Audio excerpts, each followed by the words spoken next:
Good evening and welcome to Active Citizens. The show is Active Citizens Parliament and my name is Sharon Enemchuku. I am joined in the studio by Ifoma Oji. Nice to have you on the show. Thank you and good evening. Good evening. You look stunning as always. Oh, thank you very much. All right, straight to the business of the day. We're going to be reviewing just two stories, but we're interlinking it with a previous story. The first on our list is looking back to the reaction of ex-Northern lawmakers who said that they would not be supporting the current president in his rerun for 2027 because of the unfavorable state of the North. And also linking it to the very recent meeting that was held in Kaduna State with top elite Northern politicians, with the president in Kaduna, in Arewa Hall to be precise, and also linking that to Kwankwaso's claim that the North has been receiving, inadequate attention from federal level. Now, to the next story. This one really paid me. Let me know why. It is the Lagos-Calabar Coastal Road collapsing already as a result of the poor drainage system.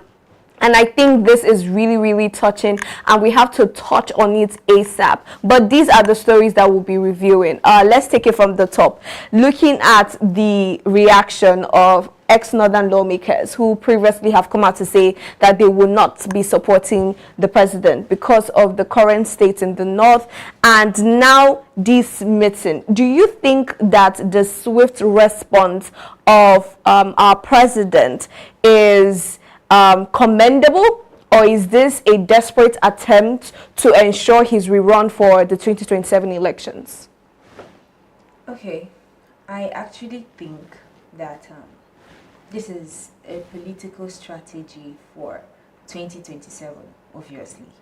Because you won't tell me that he's not aware of the whole chaos or the chaotic situation in the northern part of Nigeria. He's definitely aware, and it's not equally that he hasn't. They haven't done anything for them over there. You get? Yes. They have been receiving some attentions, but I'm seeing that this is coming to the limelight, and they are complaining. The Northerners are complaining of this whole thing, and he was now like, okay, let me go meet them. Let me go have one-on-one conversation with them and see where I can come in to assist. Exactly. Okay. So, but all this thing is, I keep on saying it's a political stunt. I would actually agree with you on that because of the situation of things in Nigeria and how things have been in the country over time. The North, as we know it, have produced more governors, more presidents than any region in the country. And during the time of the past administration, this is my question. Why is this coming now? I mean, the person from their region was in charge and in power for 8 years. Even before then, they have been in power. So what did Buhari do for them? I have to link this to the situation that happened in 2015, 2011, during the period of President Ebele Jonathan, and how he created the Al-Majiri's Foundation for students and putting them back in school, providing materials, instructional materials, just to put these kids back in school. Because according to the percentage of students or children who were out of school, a majority of that percentage were from the North, and he tried to fix that. But what did they do? They refused his help.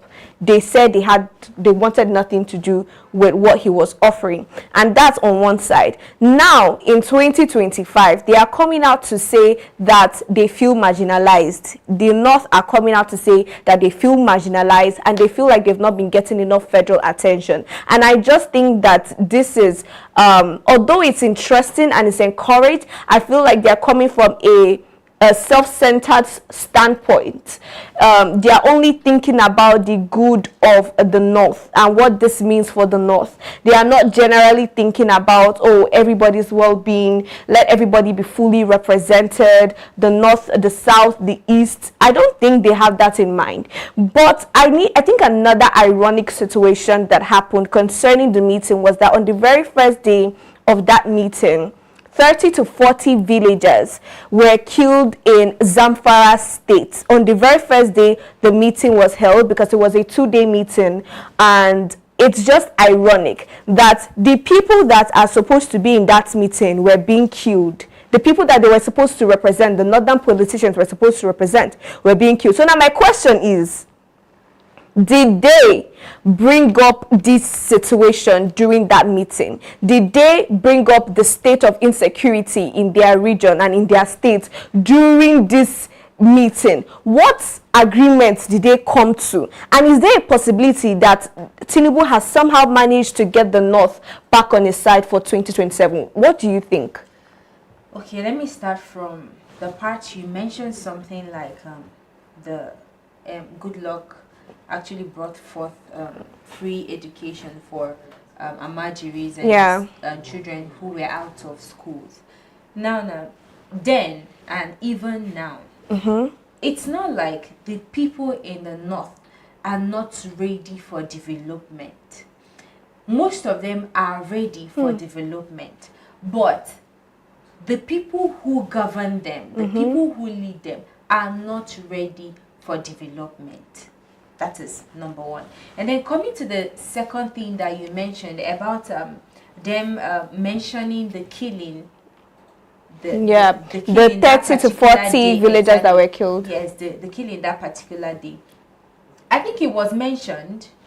Yes, from research it was mentioned, but it was swept under the carpet that particular day. It was mentioned. So you could see that they don't even care. And not just that, providing a different aspect to this story. The people that came for this meeting are elite. Thank you. So their people definitely are protected. That is them and their families. They are protected. So they don't care about other people that are dying. And that's sad. Do you understand? So they only care about things that favor them and not even the people they govern. Because if you check it, the meeting can't even accommodate people that are poor, people that are wretched. It's only people that are, that have a great importance, not really great importance in that sense, but prominent personalities. Those are the people that graced that particular meeting. So you see, it's the system that we are still running. And coming 2027 election is still the same thing that Tinubu is trying to do. He has seen that the Northerners are not giving him the support that he wants. He called for this meeting, you understand, to bring them together. Yeah. But I'm happy that at the end of the day, it was not successful, because according to research, it shows that it was not successful because he was trying to, know their agitations, you understand, for them to express their agitations, and then he promised them that he would do so thing for them. And at the end of the day, they have seen that the 4 years he ruled did not bring any change to them. Yeah. That does not mean I understand what you're saying. I actually have a lot of things to say in this, because should I even bring the angle where they said that the Northerners has been marginalized? How can you say that you have been you guys when you've been in power all our lives? You've been ruling forever, for a very long time. So what I'm not even talking about power returning to the other zones or anything like that. But what I'm saying is that we need to choose incredible leaders. So I don't even care if they have realized that they are marginalized, or whether they are not marginalized or anything. But what I am seeking is, I love the fact that they are in uniformity. Everybody is saying We want change. We want no change. you know So there's let us how you will continue push with that you will push drop. somebody, there's how you will push a man to the wall that you have no other option but to fight back. And it's really sad that it has taken the North this long to realize that. And I really liked what you said, that it's not as if what's it called, the Northerners are not ready or prepared for change. It's their leaders, and it's really saddening. I saw a video the other time when the northern leaders, some northern leaders were empowering the youths, and you can imagine what they were given to empower their youths. These things that the guys on the street, the northerners on the street using, repairing shoes, they would give it to you to go out. The one that you can, the portable thing you use in sewing your clothes, they will give it to you to empower you. And the fact that they are not, even though that the North enjoy more free education than any region in Nigeria, the fact that even JAM is more lenient with anybody that studies in the North, they are more lenient on the cutoff mark and all of that, just because they want to encourage them to go to school. Yet it's as though their leaders are the weapons fashioned against them. Exactly. And it's really sad. And I want that, I don't just want the leaders, the northern leaders, to stand up and start fighting for their people. I want the people themselves, that is the people at the grassroots, to come out and fight. It's high time they understand that if they give you 10,000 naira during election, it is only going to last you 2 days. Exactly. It's not going to last you a week with the way things are. And 10,000 naira is not enough to qualify or to measure up for a life that is being lost every single time in northern regions. But and in addition to that, when you are collecting that little stipend, remember the incident and the people that lost their life in toll gates. Remember the sufferings Nigeria go through. Remember the insecurity in Nigeria. Remember the hunger, the continuous hunger, the skyrocketed cost of things in the market before you collect 5,000 naira, 10,000 naira, because it's literally you selling out your birthright. I just agree completely, but I wanted to just bring something to your knowledge. So Malam Nuhu Ribadu, who is the National Security Advisor to the President, he was also part of this meeting and all of that, but he is the National Security Advisor. And I'm saying that all the time. We are always calling out President Bola Ahmed Tinubu. I feel like these people are part of those that we're supposed to hold accountable. You say you are the special advisor to the president on security. What are you advising him on? Are you leaving Abuja to see the dire states of people in your country? Where are you getting your statistics from? Like, we need to start holding these people accountable. We need to get used to their names. We need to get used to their faces. When you see them at events, you bring them one side. Ogafa, what's going on? What are you doing? This is what had just happened in Plateau State. Over 40 people were slaughtered.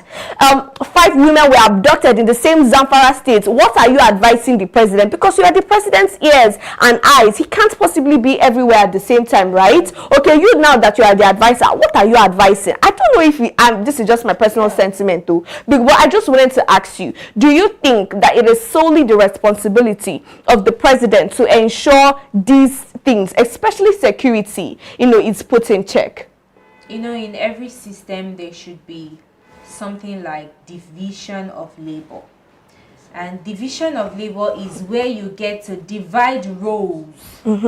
You are a president of a country, quite all right, but you still need to delegate works.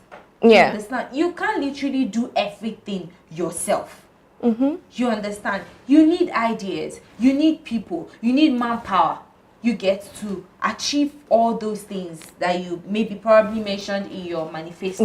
So yes, he can be a president of a country, but he will have chief security officer who will be in charge of manning everything that has to do with security in the state. Do you know that I believe that some of those people that are close to Tinubu, I believe that they are part of our problems, the cabinet members. I think I mentioned in one of these our programs that it's high time Tinubu steps down in the streets to find out what the people want. Because at this point, the people that advise him do not even know what people want. They advise him based on things that will benefit them. Out of fear, they just want to please. Oh, I just want to be on his good side. The grassroots, they don't. Oh, that is really sad. Then we need to do a total, they need a renovation sort of. The money that they are spending on renovations in, infrastructure. Let's talk about infrastructure now, okay? The Lagos-Calabar Coastal Road just recently is suffering drainage problems. And there is a video I would love us to take a look at, because this video, when I saw it, I had my mouth opened, because this is a very recent infrastructure. This was just done really recently. And I just wanted us to take a look at it.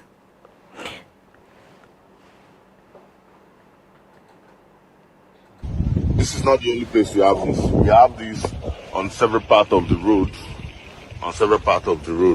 And this is behind the Chartered House School on Ogombo Road.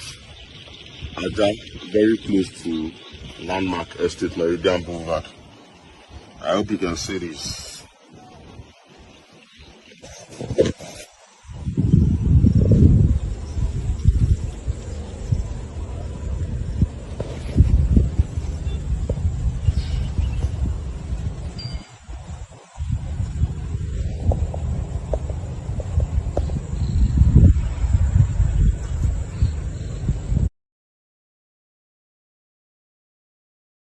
To answer, but let me just ask, what do you think were the design flaws or oversight that led to this very poor drainage system work? What do you just think? From the look of it, yeah, you could see clearly that the problem started from the foundation. You can't just build a mansion on a land that is collapsing. Do you understand? The engineers that engineered this particular project should be brought to book, first of all, because I know that plenty money, billions, we are it's always billy, it's always billions allocated for this. Imagine the kind of soil that was used. That this was a beach, like the area. They had to shut down beaches. Yes, it was not well compacted. Yeah, you can see the gravel. Just take a look at it. I just don't want it to look like I am actually the one undermining what they did, but just look at your work will speak for itself. Do you know that sharp sand? I have a theory, right? My theory is that most of these contractors intentionally do poor work so that they can budget billions for their renovation. Exactly. Because take a look at that. And the most painful thing for me is the fact that they had to destroy landmark beach and other beach as well. So like the fact that you did this, and this is a tourist attraction, and you had to bring this down, and you wanted to link Lagos and Calabar to Lagos to Calabar, and this is what we have. But let's take some comments. So Skylight says, there are different levels and stages for road constructions and some treatments the roads undergo. Different levels and different materials. Truth be told, these roads cannot stand the test of time. Forget about the mass concrete being used. What about the other necessary layers that are not beneath this particular one? We are going to take this comment now, but do you know that talking about the longevity of this project, that it was actually stipulated that it should withstand flood for 50 years. Wow. And I think that is so funny. The fact that it was stipulated that it can withstand flood, this is the flood now, we are seeing it. Let's take more comments, because I love the fact that people are reacting to this. Big Junior says, this is not a project. This is an operation to make more money from government in the future. Wow. LOL. This is what I just said. Exactly. Is it not what I just said? Oh my goodness. It is. So this high case says, who constructs road without the drainage first? Niger, my country. That's such a good question. Who does that? It's as if our engineers need to take a class on how to construct roads this period, because how can you even Who even and you know that we are them in the first place? or after commissioning them, why didn't they go to check if the work was done properly? Because Nigerians will just give work and they will not check if it's done properly. They will call the governor of the state. You'll come and commission it, and everybody will clap. See the result of it. Grace Amara Briggs says, and billions has been spent already. Road never reach a year. Quite apt. Adebola 22 says, each system of government have their limits and scope of work. This government is only to execute the road landscape for 8 years. The next administration will fix the drainage. In 12 years' time, the administration then will fix the street lights. So don't worry, my dear brother. You know, I was actually waiting for this particular comment because you could see that this has become hereditary. Yes. I mean, it's like passing on the baton of bad leadership. Governance. Like, what is this? This should be your favorite because it's about 7 billion. I draw on the score gallery says we need another 700 billion to maintain the road. Government road and earth they beef. Is in reference to the 712 billion that was allocated for the renovation of the Murtala Mohammed Airport, and it's just really interesting that people are connecting the dots. Yes. But you know, I just asked, who do you think was? I just wanted to ask this now. Who do you think is responsible now for the construction and maintenance of the drainage system? Because you were saying I think I've actually mentioned something like that. The engineers that you employed for it, are they qualified engineers? That is number one. Number two, who is the person in charge of the contract? Yes, this particular contract. Because you can't just go and hire any roadside engineer. That is number two.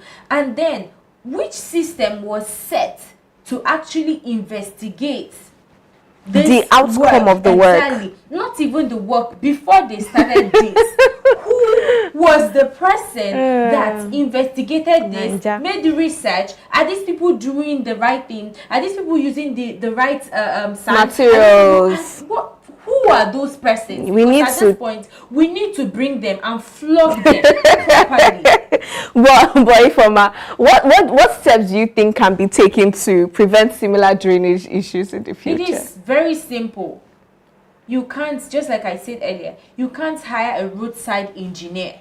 You have to get people that have, standard qualification. Yes. People that are well qualified. I mean, equipped with knowledge. They have experiences. You understand? That is number one. And then number two, the person that you're putting in charge of the particular project should be somebody that has idea of the project. You can see that Nigeria, you have things like nepotism. In a situation whereby you're a friend to somebody, this person is your friend, and because he's your friend, you place them in positions that they have not even yet attained. They are not even dreaming to attain that particular position, and you put them. Let me say, for example, this person studied computer engineering, or this person studied mass communication, and then because this person is related to you or a friend of yours, you now put them in a position whereby they will man constructions because they are your relations. It's only Nigeria, my dear. It's only in Nigeria that it does stuff like that. And then the president, in as much as I know that he has a lot of things in his table, I feel like he should equally have people around him, that is inner caucus, that even after the research, even after the survey, that he should equally go out, send someone that he can trust to go out and confirm the states of the project, of the reports, the already existing reports. Exactly. No, talking about the president and confirmation, there's a video I want us to take a look at. It's the video. It's a video with Chakamt, of President Bola Ahmed Tinubu making a statement. Let's listen to what he said, please. Let's look at what he said, because this statement carries weight. It has a lot to do with the forthcoming elections.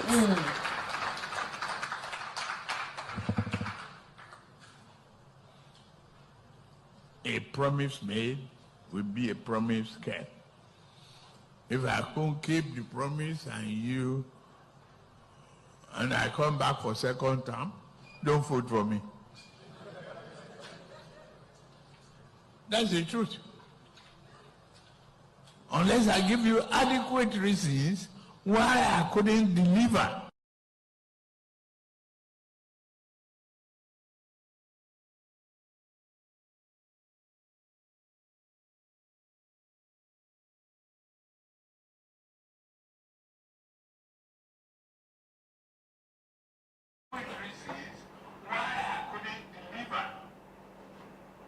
All right, we just saw that video where President Bola Ahmed Tinubu said and promised Nigerians constant electricity, and if he doesn't fulfill on that promise, that we shouldn't vote for him for a rerun of his election for presidency. Nem, what do you have to say? We checked it. We brought it to the table. Nigerians, over to you. You have over to you. Over to you. Over to you. Do you have 24 hours electricity? Do you even have 18 hours electricity? Now, this is your time to shine. 2027 is your time to shine. I'm talking right now as a citizen of Nigeria. He promised us and he did not keep. I don't know if he kept to this particular promise, but if you feel that he didn't keep to this promise, the time is here. The ball is in your court, like we'll say. The ball is in your court. You know, he said a promise made is a promise kept. So when you are going to the polls in 2027, have it at the back of your mind that you are disobeying your president, because you have to pay attention to his words and his promises. And you know, his word is his bond. Exactly. Thank you. Remember, he said, according to him, he said, if I don't provide electricity, do not vote for me. I think we'll call this a wrap. Yes, all right, and that brings a wrap to today's show on Active Citizens Parliament. We will see you tomorrow, same time, same station. Remember, the conversations, we have it every single time on this table, but it does not end here. So remember to follow us on all our social media platforms. Share, like, comment. We will see you tomorrow.